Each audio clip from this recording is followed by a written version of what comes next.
Hi friends, welcome to Harry's Kitchen. Harry's Kitchenல இன்னைக்கு நம்ம பார்க்க போறது ஒரு ஸ்வீட் ரெசிபி தான். வாழை இலையில அல்வா பண்ண போறோம்.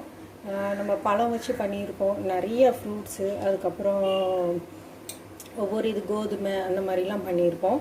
இது வந்து வாழை இலை இருக்கு இல்லையா, இந்த வாழை இலை இதில் நம்ம வந்து கட் பண்ணி இதில் நம்ம அல்வா பண்ண போகிறோம். இது எப்படி இருக்குன்றதை பார்க்கலாம். இந்த வீடியோவை லாஸ்ட் வரைக்கும் வாட்ச் பண்ணுங்கள். வீடியோ பிடிச்சிருந்துச்சுன்னா லைக் பண்ணி கமெண்ட் பண்ணி ஷேர் பண்ணுங்கள். மறக்காமல் சப்ஸ்கிரைப் பண்ணி பெல் ஐக்கானை கிளிக் பண்ணிக்கோங்க. இதுக்கு அதிகமாக எதுவுமே தேவையில்லை. வாழை இலை எடுத்திருக்கேன். நான் இந்த மாதிரி தான் எனக்கு கிடச்சிச்சு. நம்ம மரத்துலேருந்து நம்ம எடுத்தோம்னா கொஞ்சம் டார்க் கலராகவே நீங்கள் எடுத்துக்கோங்க. டார்க் கலராக எடுக்கும்போது ஒன்றும் இல்லை, உங்களுக்கு கலர் வந்து ஆட் பண்ணணுன்ற அவசியம் இருக்காது. இந்த மாதிரி லைட்டாக இருக்கும்போது நீங்கள் வேணும்னா கலர் ஆட் பண்ணிக்கலாம், இல்லைன்னா கலர் ஆட் பண்ண தேவையில்லை. நான் இதில் வந்து க்ரீன் கலர் வச்சுருக்கேன். நம்ம கலர் பார்த்துட்டு ஆட் பண்ணிக்கலாம். இது வந்து அந்த இலையை வந்து சின்ன சின்ன பீசஸாக நான் வந்து கட் பண்ணி வச்சுருக்கேன்.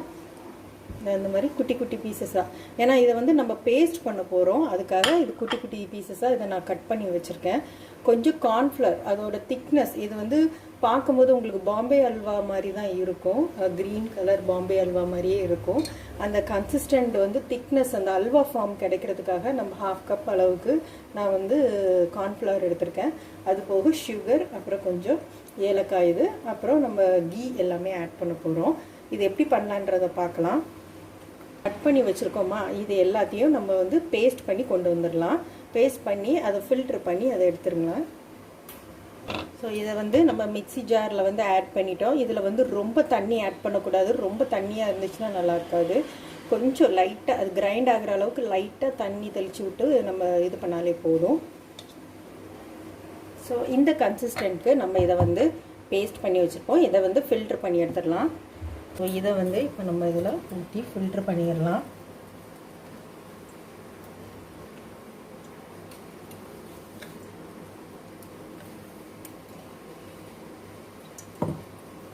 நமக்கு இந்த சாரே போதும், இந்த இது தேவையில்லை, இது வேஸ்ட்டு தான். எடுத்திங்கன்னா உங்களுக்கு இந்த கன்சிஸ்டண்ட்டில் இருக்கும். இந்த கலர் உங்களுக்கு போதும்னா எதுவும் ஆட் பண்ண வேணாம், லைட் க்ரீனில் வரும். இல்லை இன்னும் எனக்கு கலர் வேணும்னா நீங்கள் ஃபியூ ட்ராப்ஸ் கலர்ஸ் ஆட் பண்ணிக்கலாம். நல்ல க்ரீனிஷாக இருக்கும் உங்களுக்கு. இப்போ பேன் நல்லா சூடாயிட்டு வாழை இலை இந்த ஜூஸை வந்து இதில் நம்ம ஆட் பண்ணிக்கலாம். இது கொஞ்சம் ஹீட் ஆகட்டும்.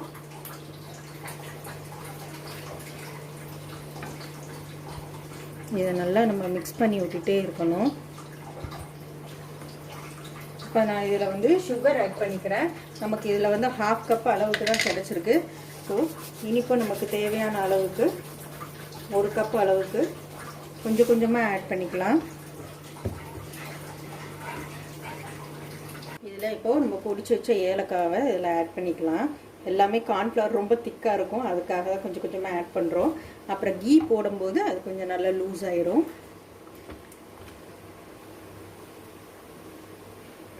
இப்போ நம்ம கார்ன்ஃப்ளவர் மாவு வந்து கரைச்சி வச்சுருக்கோம். இதை கொஞ்சம் கொஞ்சமாக ஆட் பண்ணுங்கள்.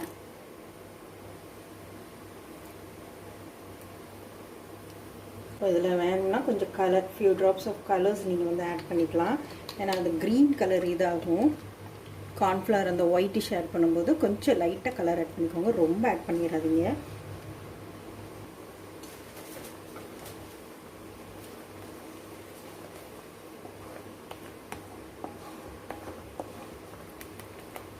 நல்லா கிளாஸி லுக்காக வந்துட்டுருக்கும். நல்லா கொஞ்சம் கொஞ்சமாக மிக்ஸ் பண்ணிக்கோங்க. திக் ஆகிட்டுருக்கு. இதில் வந்து கீ கொஞ்சம் கொஞ்சமாக ஆட் பண்ணிக்கோங்க.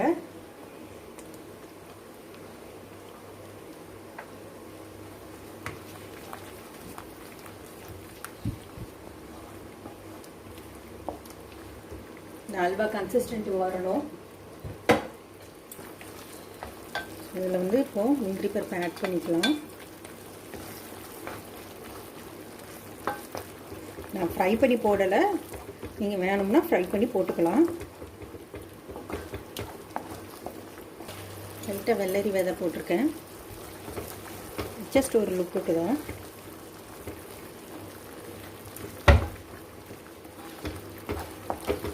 இப்போது நம்மளுக்கு அந்த அல்வா ஃபார்ம் நல்லா ஒட்டாமல் வந்துட்டு பார்த்தீங்களா, ஃப்ரெண்ட்ஸ், இப்போ நம்மளோட டேஸ்டியான பனானா லீஃப் அல்வா வந்து ரெடியாக இருக்குது.